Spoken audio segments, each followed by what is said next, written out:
আমরা এই মুহূর্তে আছি গোয়ালন্দ বাজারের গুড় বাজার, যেটা একেবারে বাজারের মুখেই।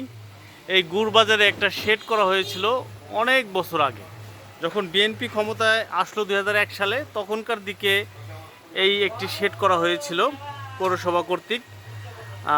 এই শেড ওই তখনই করা হয়েছিল, এরপরে আর কোনো সংস্কার করা হয়নি। আর এখন একটু বৃষ্টি হলেই এই বাজার ব্যবসায়ীরা ভিজে চুপচুপ হয়ে যায়, কিন্তু তারা কার কাছে গিয়ে বলবেন এই সমস্যার কথা, সেটি তারা বুঝে উঠতে পারছে না। আমরা একটু শুনি, বৃষ্টি আসলে কিভাবে থাকেন?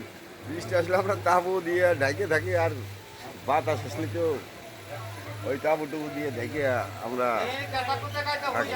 আচ্ছা, আপনারা তো খাজনা ঠিক মতো দিতেন? হ্যাঁ, আমরা খাজনা, হাট খাজনা, পৌরসভার ট্যাক্স, এগুলো ঠিক মতো এগুলো দিচ্ছেন? আমাদের ঠিক মতোই। আপনি একটু বলেন কি অবস্থার মধ্যে আছেন? এই তো বৃষ্টি আসলে পানি পড়ে, মালপাতি ঢেকে রাখা, এই অবস্থা। এখন আমাদের দাবি পৌরসভার কাছে বা সরকারের কাছে আমাদের চেষ্টা পাল্টাতে। আপনি কি বলেন, ঠিক আছে? আমাদের এই টিনগুলো পাল্টা দিলে ভালো হয়। তো গুড় ব্যবসায়ীদের আপ্রাণ দাবি সেটি হচ্ছে এই টিনগুলো পরিবর্তন চায় তারা, এই শেড পরিবর্তন সংস্কার, তাহলে কিন্তু তারা আরামে আয়েসে ব্যবসা বাণিজ্য করে তাদের ছেলে মেয়ে সন্তানদেরকে নিয়ে ভালো থাকতে পারবে। তো আমরা চাই কর্তৃপক্ষের দৃষ্টিতে এটি আসুক এবং এই শেড যেখানে যেখানে সমস্যা আছে সেটি পরিবর্তন হোক।